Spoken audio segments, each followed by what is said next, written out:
Playing alongside him is very easy. It's magical, it's something incredible.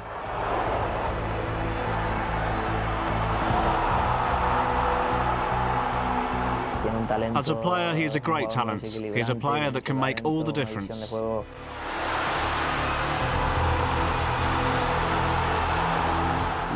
We really will remember him for what he is, and deservedly so. A great player.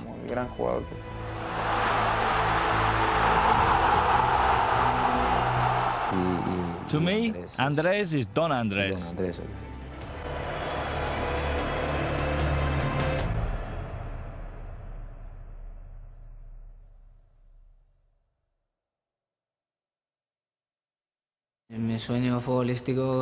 My dream in football starts anew every season. Every season there are new challenges and new things to improve. A footballer's career is short. It doesn't last a very long time. And every campaign there are new challenges. And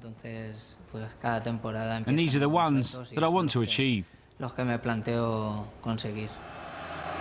On July the 11th, 2010, at Soccer City Stadium, Johannesburg, Andrés Iniesta reached the very pinnacle of the footballing world. Iniesta! Spain have won the World Cup! As a player, he has won everything. The fact that the goal which captured the biggest trophy of them all is merely one chapter underlines the greatness of his career. Born in a small village in the province of Albacete, southern Spain, Andrés Iniesta's prowess with the football ensured he always stood out. Albacete is no footballing hotbed, but it was not long before La Liga's giants took an interest in the area. FC Barcelona and their famous youth academy of La Masia were the first to act. In Spain exists a great tournament that is played in June, still is played now, every year. And Andrés Iniesta played for Albacete, and he got the best player of the tournament. And this is another case of that Barcelona scout him, decided he's a great player. When Iniesta arrived at Barcelona, it was not usual that somebody so far away from the Catalonia area that actually was brought into La Masia to stay there. It was more or less at the same time as Messi from Argentina. All this is new ground in the case of Messi, new ground for Iniesta. So Barcelona, I'm not sure that we're actually prepared in the way that they are now to look after those kids. Well, I remember it was an important moment, a tough moment. It was hard leaving my family behind. I was far away. It was a new place. It was a place that I didn't know. But with everybody's help, my teachers, coaches, teammates, I've been able to keep growing and continue improving in football. It was a difficult process because especially the first 6 months,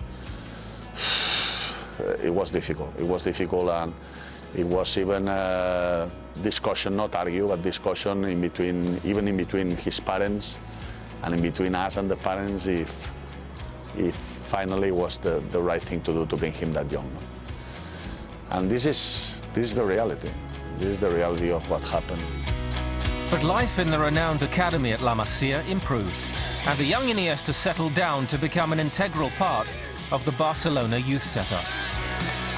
When I was a young player in La Masia, that at the same time they are going to school, he got great marks and was meant to be a great student. And in the football side, he always has shown great maturity, always. The effort that I made to leave my family behind was all worth it, and also the effort my family made to be separated from me. Iniesta rose rapidly through the ranks and was part of a youth team already accustomed to winning silverware.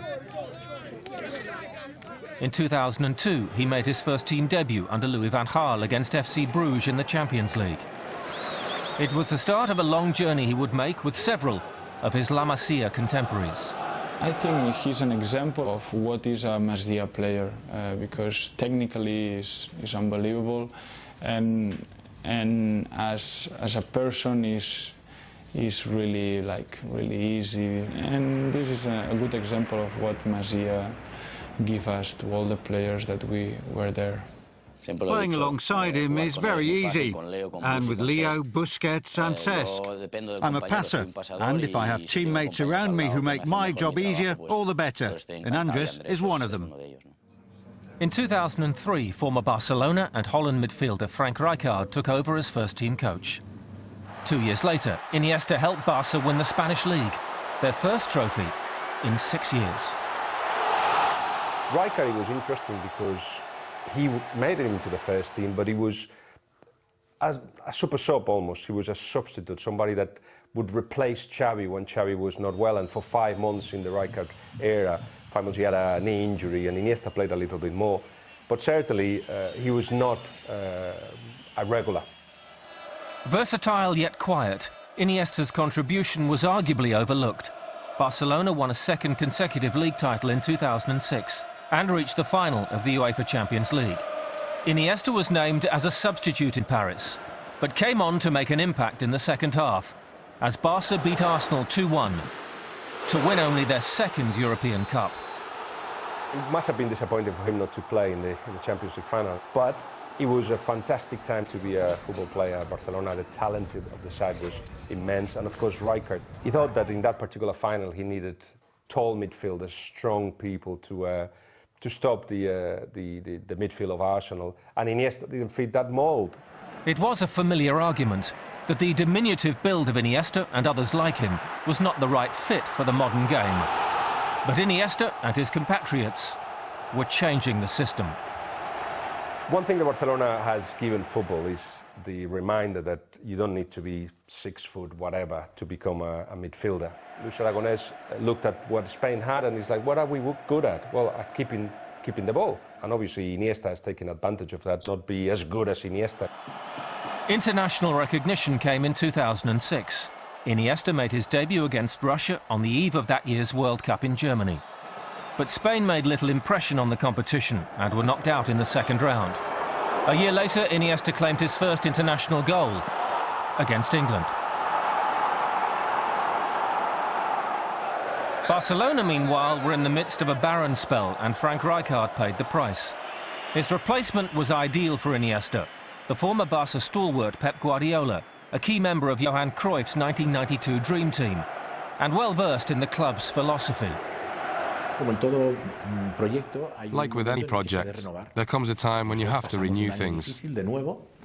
We had a difficult year, and we needed to reinvigorate the dressing room. Messi replaced Ronaldinho, Xavi replaced Deco, and Iniesta also became a leading figure. And that's when Iniesta started growing.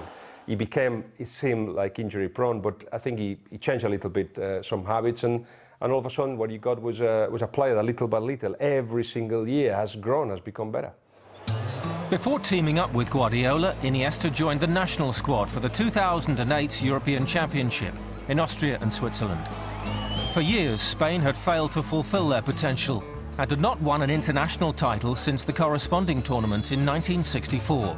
Head coach Luis Aragonés had built a team capable of success, and though the pressure was on, the players arrived in confident mood.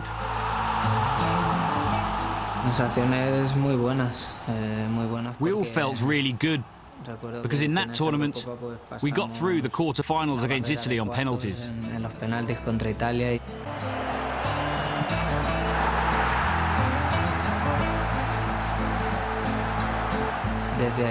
From then on, the team was quite confident, and we felt we could win the European Championship.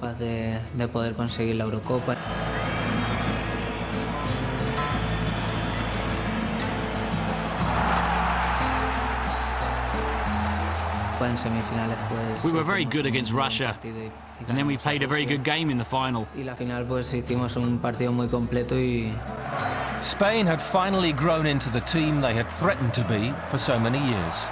In the final against Germany, a goal from Fernando Torres clinched the Henri Delaunay trophy. At last, Spain were winners again.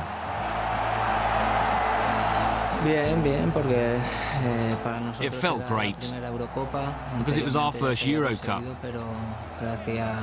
Spain had won it before, but that was a long time ago, and we spent many years trying to win it.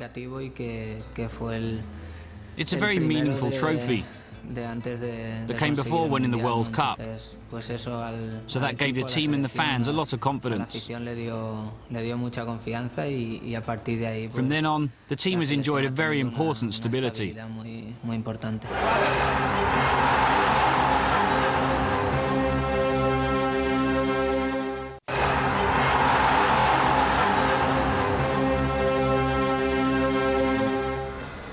For the next 6 years, Spain and Barcelona would dominate the global and European game, largely thanks to that stability honed in Catalonia. Under the guidance of Guardiola, Iniesta formed a partnership with Xavi that would set the standard around the world. He's played at an extraordinary standard. He's at the perfect age of footballing maturity. Every year he improves. Right now he can transform the team. He can play centrally or wide. He's amazing, and you've got to enjoy him. When you have Xavi and Iniesta covering the midfield and making the team tick, well, it's all for the better, and everyone benefits. So the team spirit they shared was admirable, and the relationship they had was great. But that's thanks to all the players. The unity in Barcelona's first team was fundamental to all the success. Luckily, we also have him in the national team. He's a spectacular player. Along with Xavi, he has given more to the national team than anyone.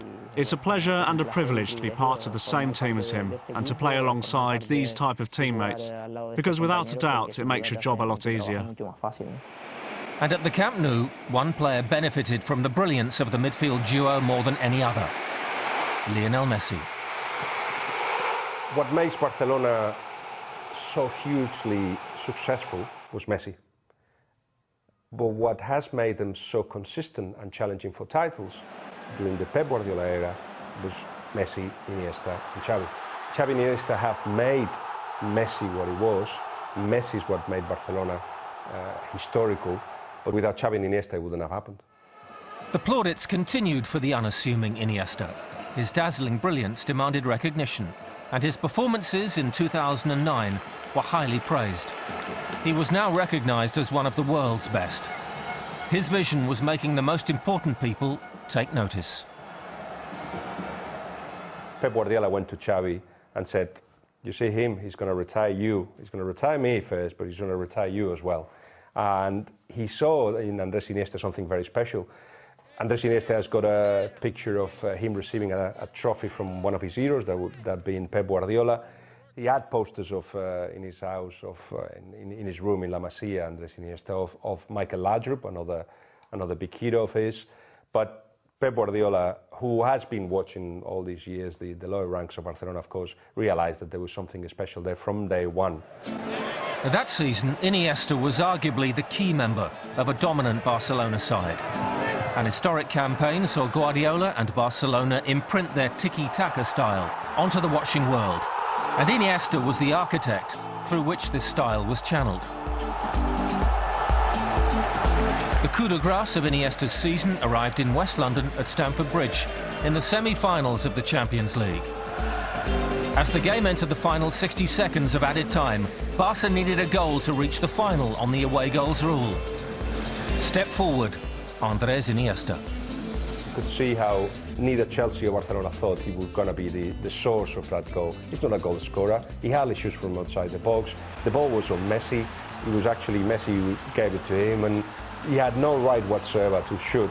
But he went in, and it was that kind of year where he felt like Barcelona, everything they did was right. And for that perfect storm to take place, it's very rare that happens in history, and when it does, you have to say, well, we are witnessing something very special. And Iniesta describes it perfectly. It was a goal of destiny. It was the only place where the ball could have gone, and it went. And that, in the eye of players, sometimes means that it was written in the stars that they were going to actually get where they got. He makes the difficult things look easy. He has a great attacking sense. He can go one against one, and his touch is fantastic. He's a playmaker, and he has a great team spirit. And, when needed, he scores goals, which give us victories like the one at Stamford Bridge. And so to Rome and Barcelona's second Champions League final in 4 seasons. The holders, Manchester United, were their opponents.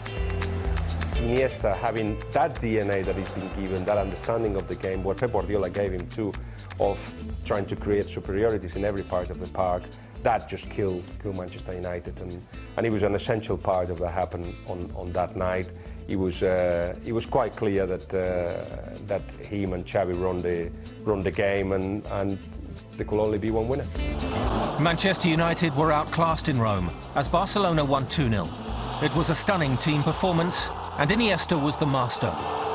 Following the match, United's Wayne Rooney told the press that he believed Barcelona's number 8 was now the world's best player. As a professional, as a person, and as a player, I think he's fantastic. It's like he's dancing the tango. Our rivals. I just love how he plays football so elegantly. To me, Andrés is Don Andrés. It was a record-breaking season for the Catalans. Barcelona became the first Spanish club to win League, Cup and European Cup, claiming 6 trophies over the calendar year. For Iniesta, the following season was in stark contrast. Injury disrupted his pre-season and the ensuing campaign. There were moments of brilliance, but these were few and far between. It was the worst year of his life. It was a year that his body wasn't responding well to the demands of being consistent, of playing at the highest level. For many reasons, he kept getting injured. I think your body responds to what your mind is like, and his mind was tense. Barca still won the league title, but Iniesta only started 20 matches that season, and he was troubled by more than injury. It was a World Cup year. One of his best friends died in Dani Jarque. There was a lot of things that didn't help him, and of course there's these famous pictures, CCTV pictures of a training ground at Barcelona, and him breaking again about 3-4 months before the beginning of the World Cup, and him crying, because what can you do if you're thinking you're doing everything that you've been asked to do and it still doesn't work? It really was down to a point of depression. And he's the kind of guy that always tries to see the positive, but when everything goes wrong, you just don't see the way out. Daniel Jarque was a former teammate of Iniesta at youth level and captained Barcelona's crosstown rivals Espanyol. He was only 26 when he died of a heart attack. It was a dark tunnel for Andrés, and he was down to preparing himself to the World Cup, focusing on that, managing to get into the squad, playing into the team. The 2010 World Cup in South Africa saw Iniesta emerge from the darkness. He scored the winning goal in Spain's final group match against Chile and was shortlisted for the Player of the Tournament award. Spain reached the final, where they faced the Netherlands in Johannesburg, aiming to become only the 3rd side after West Germany and France to hold both the European and world titles at the same time. The Dutch looked to antagonise Spain. Patience was key. The match entered extra time, and finally, the pendulum swung. And I think the players were convinced that we were going to win, even more convinced than myself. Some of them said, no, we will win it. There were minutes left of the game. We were getting ready for penalties, preparing the list of names, but we got lucky with Iniesta's goal. When the ball was coming to him, he knew he was a World Cup winner at that point, before he hit it. And then when he raises his leg, with a perfect technique, how just before he hits the ball, everything goes silent. And he hears the contact of the foot with the ball. It goes in, almost like it's cinematographic. And you see that goal, and now that you know what it was in his head, you see it in a different light. Just, We all cried that day and still do every time we watch that goal. We achieved our goal. We could say that we were World Cup winners. You realise later on about the importance of that game, but in that moment we enjoyed it as a victory, one more victory. And then, little by little, we realised the importance of our achievements. In celebration, Iniesta removed his jersey. The T-shirt underneath read Dani Garque, always with us. A fitting tribute to a dear friend. Everyone knows he had such a good relationship with Dani Garque and his family. For anyone, not just for the fans of Espanyol and Barcelona, but for anybody. It was such a great gesture from a player of his calibre to make.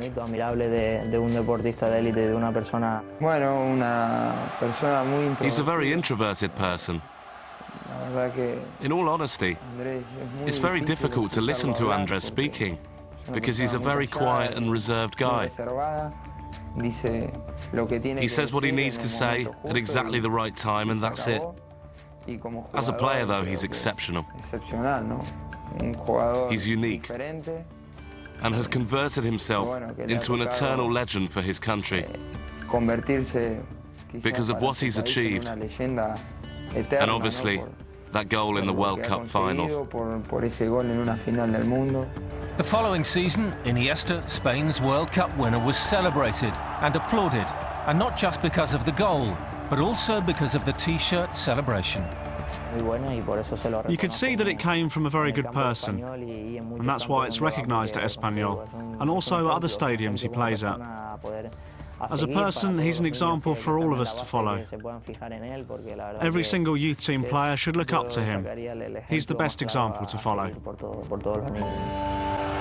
It was another season of triumph as Barca clinched their third consecutive league title and defeated Manchester United once again to claim their second European Cup in 3 seasons. Messi, Iniesta and Xavi were voted the top 3 players in the world. The trophies kept coming. At Euro 2012, Spain knew their third successive major tournament victory would write them into footballing folklore. And they made history. Italy were no match in the final in Kiev, as Iniesta inspired a 4-0 win. 3 international tournaments had been won, and Andrés Iniesta had made a huge contribution to each success. It's taken a while for him to be accepted internationally as one of the greatest. But certainly in 2012, not only he won the player of the tournament, he should have won the Ballon d'Or, and he should have had all the recognitions and accolades that he deserved. Competing with Messi is difficult, but Xavi and Iniesta not having won the Ballon d'Or is a total injustice in football. His numerous awards and achievements include league championships, European Cups and international titles. The fulcrum of 2 teams who dominated the world for 6 years. Don Andrés. Personally, he's a very quiet guy, very humble. He's an excellent person in every sense. As a player, he has great talent. He's someone who can make a difference, with a lot of skill and with great vision. He's one of the best players in the world. Muy sensato. He's very sensible. Inteligente. He's intelligent. And he's a likable person. Es una persona. Andrés is just a great guy. Andrés es una persona excelente. I consider myself privileged for having had the chance to work with Andrés Iniesta. Fortunately, I've been able to make all my dreams come true in a sporting sense. And as I said, I dream of winning trophies again. To feel good, to train well, and to be happy. That is my goal every season.